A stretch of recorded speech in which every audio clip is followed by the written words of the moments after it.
இப்ப இந்த ஜெண்டர்ன்னு சொல்லி வரும்போது, ஆண், பெண் அந்த பாலினத்தில ஆண்கள், பெண்கள் அப்படின்னு சொல்லுவோம். குரான்ல கூட அல்லாஹ் இன்னல் முஸ்லிமீன வல் முஸ்லிமாத் முஸ்லிமான ஆண்கள், பெண்கள் பொதுவாவே ஆண், பெண்கள் அப்படின்றத எல்லா இடங்கள்லயுமே பார்த்துருக்கோம். இப்ப சமீப காலங்களா இந்த திருநங்கைகள் அப்படின்னு சொல்லி ஒரு பாலினமா அறியப்படுறோம். டிரான்ஸ்ஜெண்டர் அப்படின்னு சொல்றாங்க. இவங்க எல்லா இடங்கள்லயுமே இன்னைக்கு வந்து இருக்கிறாங்க. இப்ப இந்த திருநங்கைகள் குறித்து இஸ்லாம் என்ன சொல்லுது அப்படின்ற ஒரு கேள்வியும், சில பேர் வந்து ஆண்களா மாறிடுறாங்க. சில பேர் வந்து பெண்களா மாறிடுறாங்க. இது இஸ்லாம் மார்க்கத்தினுடைய அடிப்படையில இதனுடைய பார்வை எப்படி? அதாவது இது மனிதனுடைய உடல் அமைப்பை வைத்து உண்டான ஒன்று தான். இஸ்லாத்தின் பார்வையில் இந்த மாதிரி திருநங்கைகள் அப்படின்னு இருக்கிறா 3வது பாலினம் அப்படின்னு அப்படி சொல்கிறாங்க. சொல்றது. அதுக்கு ஆமா. இஸ்லாத்தில் அப்படி உண்டா அப்படின்னு கேட்குறீங்க. அப்படி கிடையாது. இஸ்லாத்தை பொறுத்த மட்டில் ஆணினம் பெண்ணினம் தான். அதனால இப்போ நம்ம யாரும் திருநங்கைன்னு சொல்லிட்டு இருக்கோமோ அவங்களே இல்லைன்ற அர்த்தம் இல்லை. ம். திருநங்கைகள் தான் இருந்துக்கிட்டு இருக்கிறாங்களே. இருக்குங்க. ஆனால் அப்படி ஒரு தனி இனம் கிடையாது. இல்ல. இங்கே திருநங்கைகள்னு சொல்லக்கூடியவங்க ஆணினமாக இருப்பாங்க அல்லது பெண்ணினமாக, ரெண்டும் ஒன்று தான் நீங்கள் சேர்க்கணும். 3வது ஒரு இனம்ங்கிறது இல்லை மார்க்கத்தில். ம். ஏன்னா வன்னஹு ஹலக ஜௌஜைனி ذكر வல்-உன்சா இறைவன் குர்ஆன்ல சொல்றான். இறைவன் ஆண் பெண் என்ற இரட்டையர்களை தான் படைத்தேன் அப்படின்னு சொல்றான். வபஸ்ஸ மின்ஹுமா ரிஜாலன் கஸீரன் வன்னிசா. இந்த உலகத்தில் மனிதர்களை ஆண்களாகவும் பெண்களாகவும் தான் அமைத்து வைத்திருக்கிறோம் என்று அல்லாஹ் சொன்னானே தவிர ஆண் பெண் திருநங்கை அப்படின்னு 3வது ஒன்றும் சொல்லவே இல்லை. 2ல் 1 தான். அப்படி தான் மார்க். அதனால தான் நீங்க குர்ஆனில திருநங்கைகளுக்கென்று தனி சட்டம் அப்படின்னு நீங்க பார்க்க முடியாது. ம். ஆண்களுக்கு சட்டம் இருக்கும், பெண்களுக்கு பெண்கள் சட்டம் சட்டை இருக்கும். இருக்கும். நபி ஸல்லல்லாஹு அலைஹி வஸல்லம் அவர்கள் கூட திருநங்கைகளுக்கென்று தனி சட்டம்லாம் சொல்லி தரல. ம். ஏன் அப்படி ஒரு இனமே இல்லையே! இல்ல. இனமே இல்ல. அப்படின்னா என்ன அர்த்தம்? பார்வையில சரி 3வது பாலினம்ங்கிறது இல்லன்னு தான் அர்த்தம். ஆனா இப்ப திருநங்கைன்னு யாரும் சொல்லிட்டு இருக்கோம். அவங்களே இல்லன்னு அர்த்தம் இல்ல. அவங்க தான் இருக்கிறாங்களே. அது 3வது பாலினம்ன்னு சொல்லாதீங்கன்னு மார்க்கம் சொல்லுது. அப்படி சொன்னதுனால ஏற்பட்ட விளைவு என்ன? இப்ப அவங்கலாம் பாருங்க, எங்கள சமூகத்துல வெறுக்கிறாங்க, எங்கள புறக்கணிக்கிறாங்க, எங்க போனாலும் எங்கள கேலி கிண்டல் பண்றாங்க. ஏன்? அதான் இஸ்லாம் சொல்லுது. ஏன் நீ தனியா போன? நீ ஒண்ணு ஆண்ல நீ, ஒண்ணு பெண்ணுல இரு. 3வதாக நீ வைக்க போய் தானே 2 பேரும் ஓடுறாங்க. உண்மையில அவங்க தர்ம சங்கடம் தான் அவங்களுக்கு. ம். இப்போ நீங்க பஸ் ஸ்டாண்ட்ல கூட ஆண்கள், பெண்கள்னு எழுதியிருக்கும். இப்ப நீங்க யாரு திருநங்கைகள்னு சொல்றீங்களோ, அவங்க ஆண்கள் பகுதிக்கு போ முடியுமா? சிக்கல் தான். பெண்கள் போய் போனா சிக்கல் தானே. பெண்களுக்கு எல்லாம் அனுமதிக்க மாட்டேங்கிறாங்களே. இப்ப எவ்வளோ பெரிய தர்ம சங்கடம் அவங்களுக்கு. இங்கேயும் போ முடியல, அங்கேயும் போ முடியல. ஏன் அப்படின்னு சொன்னா, இவங்கள் தங்களுக்கு தாங்களே ஏற்படுத்திக் கொண்ட நிலை இது. மார்க்கம் சொன்ன மாரி இங்க இருந்திருந்தா இந்த நிலை ஏற்பட்டிருக்காது. இன்னும் சொல்லப்போனா 3வது பாலினம்னு நம்ம அங்க சொல்றோம் அல்லவா? திருநங்கைகள் அப்படின்ட்டு. இவங்க யாருன்னு கேட்டா, உண்மையிலேயே ஆணினம் தான். இப்ப நீங்க யாரையெல்லாம் திருநங்கைகள்ங்கிறீங்களோ, அவங்களுக்கெல்லாம் ஆண் உறுப்பு தான் இருக்கும். ஆனா, அவங்களோட மனநிலை பெண்ணாக இருக்கணும்னு விரும்பும். சைக்காலஜி பாயிண்ட் மனக்கோளாறு இது. ம். ம். சிலருக்கு அல்லாஹ் அப்படி அமைச்சிருப்பான். அதனால வந்த விளைவு தான். அவங்களுடைய நடை, அவங்களுடைய உடை, அந்த நெளிவு, சுளிவு, நடக்கிற முறைய பார்த்தா பெண்கள் மாரியே இருக்கும். இருப்பாங்க. இதுக்கு அரபி மொழியில முஹன்னஸும்பாங்க. 2 வித்தியாசம் இருக்கு. சில பேரு ஹுன்ஸா, முஹன்னஸ் 2யும் ஒண்ணா ஆக்கி விட்டுறாங்க. முஹன்னஸ் என்றா ஆணை போன்று வேடம் போடுவது அல்லது பெண்ணை போன்று வேடம் போடுவது. அதுதான். பெண் போல வேடமிட்ட ஆண்கள்னு அர்த்தம். ம். இப்ப இப்ப இருக்க திருநங்கைகள் அந்த லிஸ்ட்டு தான். ம். ஹுன்ஸா கிடையாது. ஹுன்ஸான்னா இருபாலினத்தவர்கள். ம். அவர்கள் தான் ஹுன்ஸா. இப்ப நம்ம சொல்ற திருநங்கைகள் இருபாலினத்தவர் கிடையாது. ஆண்கள் தான். ம். இருபாலினத்தவன் சொன்னா சில மனிதர்களுக்கு 2 உறுப்புகளுமே இருக்கும். ஆண் உறுப்பும் இருக்கும், பெண் பெண். உறுப்பும் இருக்கும். இது ஆணுன்னு சொல்ல முடியாது, பெண்ணுன்னு சொல்ல முடியாது. இது இருபாலினத்தவர்கள். இவர்களையே 3வது இனம்னு சொல்லக்கூடாது. இவங்க ஏதாவது ஒண்ணுல தான் சேர்க்கணும். ஒண்ணு ஆணா சேர்க்கணும், இல்ல பெண்ணா சேர்க்கணும். அதோட அடையாளங்கள வச்சு தான். இப்போது இருக்கிற திருநங்கைகளை 3வது பாலினம் இவங்க வந்து இவங்கலாம் ஆணாக பிறந்தவர்கள் தான். இப்போது இருக்கிற திருநங்கைகள் எல்லாம் பிறக்கும்போது ஆணாக பிறந்தவர்கள். ம். அதனால தான் பெண்ணாக மாணுங்கிறதுனால தான் அந்த ஆணுக்குண்டான அடையாள உறுப்பு இருக்கிறது அல்லவா? அது ஆப்ரேஷன் பண்ணி பெண்ணாகவே மாறிடுறது இவங்க. இவங்க மனசு அதுதான் விரும்பும். இவன் மனசுக்கு விரும்புங்க. அதனால தான் அப்படி ஆயிட்டோம் அப்படின்னு சொன்னா, நீங்க விரும்பி இது செஞ்சதுனால தான் சமூகத்துக்கு புறக்கணிக்கப்படுறீங்க. நீங்க பிறக்கும்போது எப்படி பிறந்தீங்க? ஆணாகத்தானே. நீங்க ஆணாவே இருங்க. இல்ல மனசு அத வெல்லுங்க. அதான் உங்களுக்கு இது மனசு சொல்றதெல்லாம் செய்றதுக்கு ஏத மனுஷன் இருக்கிறான். மது குடிக்கணும்னு ஆசைப்படும் மனசு செஞ்சிடறதா? இல்லையில கூடாது, அது தப்பு. வெல்றீங்கல்ல, விபச்சாரம் செய்யணும்னு மனசு விரும்புது, உடனே செஞ்சுறீங்களா? அது தப்பு. சமூகத்தில் பாவம். புரியுதில்ல உங்களுக்கு? மதத்தில் மனசு விரும்பும், நல்லதை தான் செய்யணும், கெட்டதாக இருந்தால் செய்யாமல் வெல்லணும். இப்போ இவங்களுக்கு மனசு உண்மையிலேயே பெண்களைப் போல இருக்கணும்னு தான் ஆகும். அந்த மாதிரி மனநிலையை தான் அவங்களுக்கு. இதில் 2 வகை இருக்குது. இமாம் நவவி ரஹ்மத்துல்லாஹி 2 வகை சொல்கிறாங்க. ஏன்னா இந்த பெண்களை போன்று வேடமிடுகிற ஆண்களை இறைத்தூதர் ஸல்லல்லாஹு அலைஹி வஸல்லம் சபித்தார்கள்னு இருக்கு.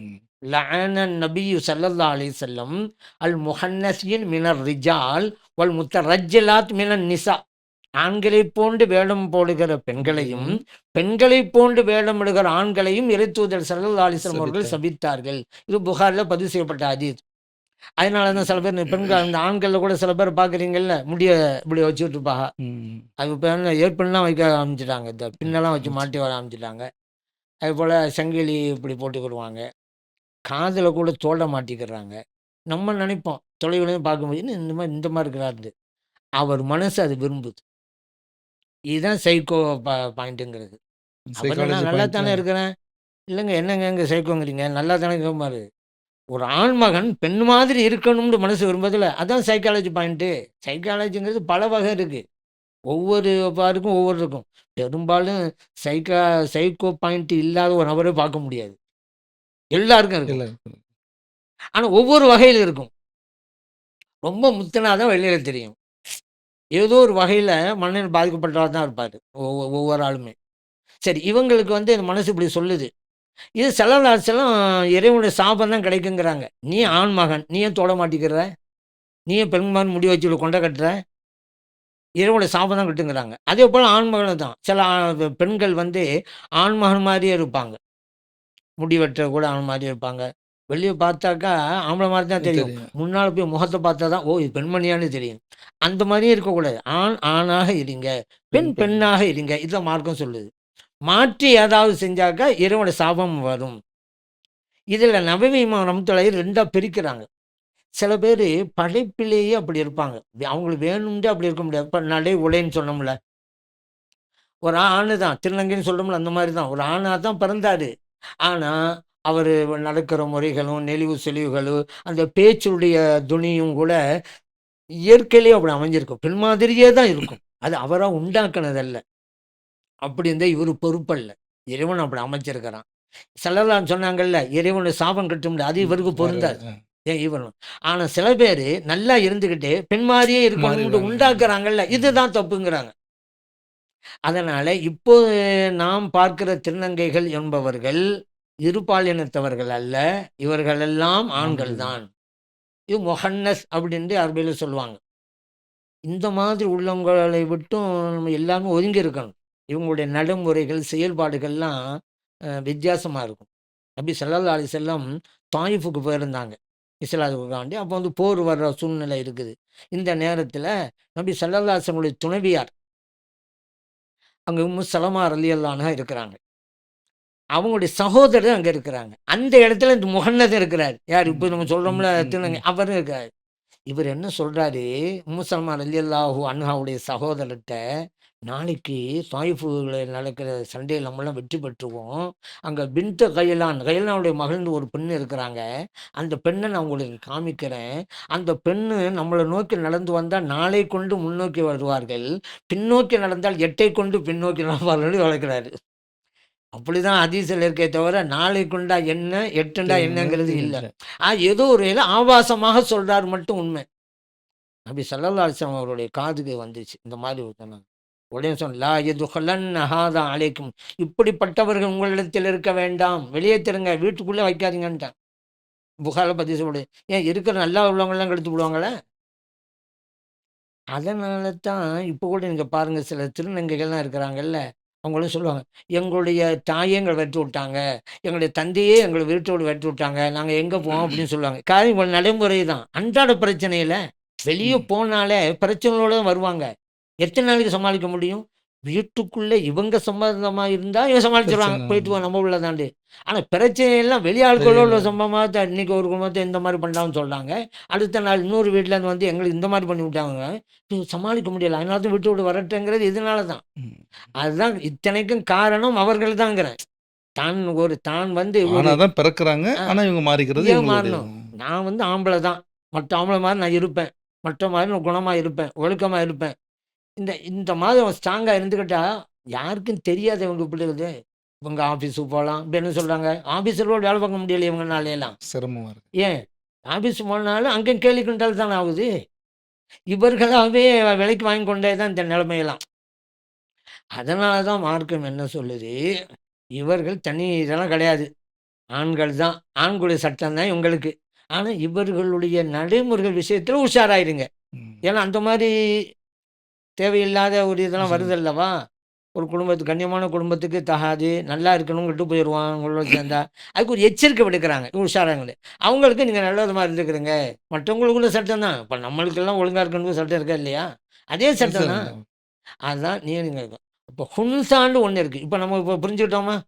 திருநங்கைகள்னு ஒண்ணு கிடையாது. நம்ம மார்க்கத்துல ஆண்களும், பெண்கள் தான். ம். திருநங்கைகளும் ஆண்கள் தான். விஷயம் முடிஞ்சு போச்சு. ஆனா நம்மள்ல சில பேரு இந்த ஹுன்சான்னு சொல்றோமே இருபாலயும் அவங்களையும் திருநங்கைகள் தான் நினைச்சுக்கிட்டு, அவங்களும் ஆண்கள் தான்றாங்க. இருபாலினத்தவர் இருக்கிறாங்களே, ம். ம். இவர்களும் ஆண்கள் தான். ஏன் ஹதீஸ்ல வந்திருக்க. அது யாருக்கு வந்திருக்கு? முஹன்னதுக்கு வந்ததுல, ஆணை போன்று இருக்கக்கூடிய பெண்கள் கூடாது. பெண்ணை போன்று போன்ற கூட ஆண்கள் ஆண்கள் கூடாது. கூடாது. அவங்க பெண்கள் மாரி இருக்கிற ஆண்கள். அதான் ஹதீஸ்ல வந்தது. ஹுன்சாங்கிறது வேற, இருபாலினத்தம் வேற. இந்த இருபாலினத்தோட என்ன நான் ஏற்கனவே சொன்னேன் அல்லவா? ம். உடல் ரீதியில இறைவன் நம்மள 2 அமைச்சிடுறான். ம். இது ஒண்ணும் ஆச்சரியம் இல்லங்க. 2 தலை இருக்கா? 4 கை இருக்கா? ம். 6 விரல் இருக்கா? இப்படிலாம் இருக்கத்தானே செய்யுது. சரி. இதெல்லாம் கண்களுக்கு தெரியுது. அந்த அ ஆணுறுப்பு, மர்மஸ்தானம் பெண்ணுறுப்புங்கிறது கண்களுக்கு தெரியல. அதனால தெரியறது இல்ல. ஆனா இருக்கு. அப்படியும் சில படைப்புகள் இருக்கிறார்கள். இருக்கிறாங்க. அதனால தான் நீங்க சயின்ஸ்ல மருத்துவர்ட்ட கேளுங்க. ஆமா இருபாலினத்தவர்கள் இவங்களுக்கு பேரு இருக்கா. இருபாலினமுக்கும் இருக்கும் அதுல. இருக்கு. இவங்களுக்கு தான் என்ன சட்டம்னு பார்க்கணும். ஆண்கள பண்ணுங்க. திருநங்கைகள்னு இப்ப நம்ம சொல்லிட்டு இருக்கோம் பார்க்க தேவையில்ல. இவங்க ஆண்கள் தான். ஆண்கள் தான். முடிஞ்சு. சொத்துரிமை. ஏன் நம்ம ஆமா. ஆண்கள, பெண்களாண்டு பிரச்சனை ஏன் வருது? ஒரு ஆள் இறந்துட்டாரு. ஆண் மகன், பெண் பிள்ளை இருக்குது. சொத்துல இவ்வளவுதான் அப்படின்னு மார்க்கம் சொல்லுது. ம். ஒரு திருநங்கை இப்ப நம்ம சொல்ற திருநங்கை இருக்கான்னு வச்சுக்கிறோங்க. ஆணுன்னு வச்சுக்கிட்டு சொத்த கொடுக்கிறதா? பெண்ணு பெண்ணுன்னு வச்சு வச்சு கொடுக்கிறதா? சொல்லுங்க. மார்க்கம் சொல்லுது ஆண். ஆண் மகன் பிறக்கும்போது ஆணா தானே பிறந்தான். ஆண். அப்ப அவங்களுக்கு வந்து ஆண்களுக்கு என்ன சட்டமோ, அதே அதே சட்டம் தான் சட்டம் தான். சொத்துரிமையிலும் சொத்துல அதுதான். வந்துரும். இப்ப யாருக்கு கேள்வி வரும்? இருபாலினத்தவருக்கு தான் ஆ. கேள்வி வரும். ஆணா? பெண்ணா? பெண்ணா? ஏன்னா இப்ப சொத்துரிமைன்னு வச்சுக்கிறேன். எப்படி குடுக்குறது? ஆண்டு வச்சுட்டு ஏன்னா ஆணுக்கு கொஞ்சம் நெறைய கிடைக்கும் அல்லவா? ம். லில்தக்கல் ம். மிஸ்லு ஹல்லில் உன்சையைன். பெண்ணுக்கு 1, ஆணுக்கு எனக்கு 2. 2 அப்படி குடுக்கணும். ம். அது ஏன் அப்படிங்கிறதுக்கு அது விளக்கம் வேற. ஆக இப்படி இருக்கு. இப்ப இது ஆணா? பெண்ணா? தெரிஞ்சா குடுக்க முடியும். இங்க தான் பிரச்சனை வரும். இது நபி ஸல்லல்லாஹு அலைஹி வஸல்லம் சொல்லிட்டு போல. ஏன்னா 2 ஒண்ணு தானே. ஒண்ணு ஆணு, பெண்ணு ஒண்ணுல பெண்ணு. அவ்வளவுதானே. ம். ஆனா இது எப்படி அடையாளம் கண்டு கொள்வது என்பத சஹாபா பெருமக்கள் பின்னால் இமாம்கள் சொல்றாங்க. ஏதாவது ஒரு தீர்மானத்துக்கு வரணும் அல்லவா? என்ன சொல்றது அப்படின்னு கேட்டா, எந்த உறுப்பிலிருந்து சிறுநீர் வெளியேறுகிறதோ, ஆண் உறுப்பிலிருந்து சிறுநீர் வந்தா ஆண், பெண் உறுப்பிலிருந்து சிறுநீர் வந்தா பெண். பெண்ணு. ஏன் 2 உறுப்பு இருக்குதே. இத வச்சு தான் கண்டுபிடிக்கணும். அதே போல இது பருவமழைக்கு முன்னாலேயே கண்டுபிடிக்கலாம். பருவம் அடைந்த பிறகு மீசை, தாடி முளைக்கும். ம். அது ஆணுக்கு ஒரு அடையாளம். பெண்கள் மாதவிலக்கு ஏற்படும். பெண்களுக்கு. பெண்ணுக்கு ஒரு அடையாளம். விந்து வெளிப்படும். இது ஆண்கள். ஆணுக்கு ஒரு அடையாளம். இந்த அடையாளங்கள வச்சு இத கண்டுபிடிக்கணும். மாதவிடாய் வருது அப்படின்னு சொன்னா, பெண்ணு. பெண் உறுப்புல இருந்தா சிறுநீர் வருதா? பெண்ணு. பெண். இப்படி அடையாளம் வச்சுக்கிடலாம். இதுவும் பிரச்சனை கிடையாது. இது கயிறு முஷ்கில்ம்பாங்க அரபி மொழியில. ஃபுன்சா கயிறு முஷ்கில். அது குழப்பம் இல்லையில. தெளிவாகி போச்சுல்ல. தீர்மானிக்கப்பட்டு போச்சு. இன்னொன்னு இருக்கு முஷ்கில். தீர்மானம் செய்ய முடியாது. இதுல கொஞ்சம் அடையாளம் இருக்கும். அதுல கொஞ்சம் அடையாளம் இருக்கும். இருக்கும். இப்பதான் பிரச்சனை வரும். என்ன? மார்பக வளர்ச்சி இருக்கும். மீசை தாடியும் முளைச்சிருக்கும். இப்ப எப்படி இங்க அடையாளம் உண்மையா இங்க ஆணுடைய அடையாளமும் இருக்குது. பெண்ணோட பெண்ணுடைய அடையாளம். அடையாளம் இப்ப இருக்கு. எப்படி தீர்மானிப்பீங்க? இந்த மாரி. அதேபோல சிறுநீர் வெளிப்படுவது ஆண் உறுப்பு மூலமா இருக்கலாம். மாதவிடாயும் ஏற்படலாம். ம். இப்போதான் குழப்பம் வரும். இதுதான் பிரச்சனை. முஷ்கில். அப்ப இதுக்கு தீர்வு வர்ற வரைக்கும் பெண்டிங்ல வைக்கணும். தீர்வு யாரு? மருத்துவர்கள் தான் சொல்லணும். இதுல எது மிகையாக இருக்கிறதோ அந்த குரூப்ல சேர்த்தணும். 2 இருக்குது. இதுதான் குழப்பம். இரு உறுப்புக்கள் இருக்கிறதுனால குழப்பம் இல்ல. அது எப்படி வருதோ அத நம்ம கண்டுபிடிச்சுக்கலாம். பிரச்சனை இல்ல. ஆனா இரு அடையாளம் உறுப்பு இருக்குது. 2 வகையான அடையாளங்களும் இருக்குது. இப்பதான் பிரச்சனை. இதுல எது அதிகம்? அத வச்சு முடிவு பண்ணணும். ம். எப்படி சொத்து குடுத்தானும்ல. ஆமா. அடுத்தான். அப்படி இருந்தாலும் சொத்து பிரச்சனைக்கு ஆணா பெண்ணான்னு முடிவு பண்ணிடுறோம். பிரச்சனை இல்ல. ஆனா மற்ற விஷயங்கள்ல எல்லாம் அது முஷ்கிலா இருந்தாலும், கயிறு முஷ்கிலா இருந்தாலும் சரிதான். பெண்களுக்கு உண்டான சட்டத்தின் அடிப்படையில தான் அவங்க இருக்கணும். ம், ம். இப்ப ட்ரெஸ் உடுத்தணும்னு வச்சுக்கிறோங்க. ட்ரெஸ்ஸுனா பெண்களுக்கு உண்டான ட்ரெஸ் தான். இருபாலினத்தவர். ஆமா. நிர்வாணத்தோட. அதுதானே பேணிக்கை. ம், ம். ஆணுடைய ட்ரெஸ்ஸுங்கிறது தொப்புளுக்கும் முழங்கால் மத்தியம் மறைச்சா போதுமானது. பெண் அப்படி இருக்க முடியாது. ஆ. அதனால இல்ல என்ன ஆண்னு வச்சுக்கிட்டு எனக்கு சொத்தெல்லாம் தந்துட்டாங்க. நான் ஆம்பள மாரி ட்ரெஸ் உடுத்தணும் போ முடியாது. அப்ப மறைக்க வேண்டிய பகுதியெல்லாம் மறைக்காம இருக்கிற சூழ்நிலை வரும். அதனால ட்ரெஸ் உடுத்துறதா பெண் மாரியே இருக்கணும். ஹஜ் உம்ராவுக்கு போறான்னு வச்சுக்கோங்க. பெண்களுக்கு உண்டான சட்டம் தான் அவங்களுக்கு. ஏன் அதுதான் அவங்களுக்கு சேஃப்டி. அவங்களுக்கும் சேஃப்டி, சமுதாயத்துக்கு சேஃப்டி. அதனால இவங்களுக்கு தான் முஷ்கில் அப்படின்னு சொல்றது. அதனால முஹன்னஸ் வேற, ஹுன்சா வேற. ம். திருநங்கைகள் வேற, இருபாலினத்தவர் ஆமா. வேற. இப்ப இன்னைக்கு திருநங்கைன்னு பேர் வச்சு திருநங்கைன்னு பேர் வச்சு தப்பா போச்சு இப்போ. ஏன்னா ஆண் தானே. திருநங்கைன்னு சொன்னா 2மே சேர்ந்து இல்ல. திருங்கிறது ஆணுக்குரிய வார்த்தை, நங்கைங்கிறது பெண்ணுக்குரிய வார்த்தை. 2யும் சேர்த்து வச்சு ஆணும் அல்ல பெண்ணும் அல்லன்னு இவங்க பேர் வச்சுட்டாங்க. அது பேரே தப்பு இப்போ. அவங்க ஆண்கள் தான். உண்மையிலேயே இந்த இருபாலினத்தவருக்கு வேண்டாம் அந்த பார வச்சுக்கலாம். ஏன் யாரும் சொல்ல முடியாது. ஆனா அதை பத்தி யாரும் பேசவே இல்லை. எல்லாம் இந்த திருநங்கைகளை பத்தி தான் பேசிட்டு இருக்கிறாங்க. அந்த இருபாலினத்தவரை வெளி காட்டாம இருந்துகிட்டு இருப்பாங்க. ஏன்னா அவங்களுக்கு இந்த இது இல்லையில. பெண்ணு மாதிரி இருக்கணும் அப்படி போனவெல்லாம் இல்லையில. அதனால எத்தனை பேர் இருப்பாங்க வெளியில தெரியாது. அதுக்கு சில பேர் கூட திருமணமே முடிக்க மாட்டோமாங்க. அது மாட்டேன்னா 1000 காரணம் இருக்கலாம். சொல்றவரைக்கும் சொல்லி பார்க்கணும், விட்டுறணும்.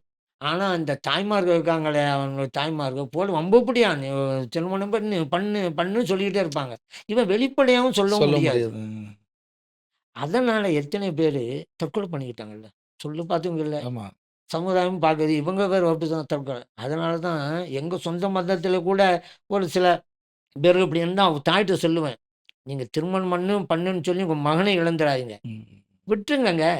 பண்ணுன்ட்டு என்ன இருக்கு? அவன் மாட்டான்தானே விட்டுருங்க. உங்க உங்க மகன் தான் உங்களுக்கு வேணும். அவன் திரும்ப பண்ணட்டும். இவங்களுக்கு என்னண்டா, அவன் மகன் கல்யாணம் முடிச்சு நல்லா வாழ்றான். இவன் மகன் கல்யாணம் முடிச்சு நல்லா வாழ்றான். ஏன் மகன் இப்படி ஆகிப்போச்சேங்கிறது அவங்க பெண்கள் தானே. ஆனா அவங்களுக்கு விபரீதம் புரியறதில்ல. அதனால நான் ஏன் சொல்ல வரேன்டா, ஒரு பையன் நான் திரும்ப வேணான்னு சொல்றேன். அடம் பிடிக்கிறான்ல ஏதோ ஒரு காரணம் இருக்கு விட்டுறணும். அவன் நல்லா வாழட்டும், சந்தோஷமா வாழட்டும். அப்படிதான் விடணும். ஆனா இந்த சைக்காலஜி தெரியாதனால சில பேர் இழந்துடுறாங்க. அப்படி இல்ல. அதனால நம்முடைய மார்க்கத்தில ஷார்ட்டா சொல்லிடுறேன். திருநங்கைகள் ஆண்கள் தான். அப்படி இருபாலினத்தவர்கள் அவங்களுடைய அடையாளங்கள் வைத்து ஆணா, பெண்ணா அப்படி முடிவு பண்ணி சொத்த வழங்கணும்.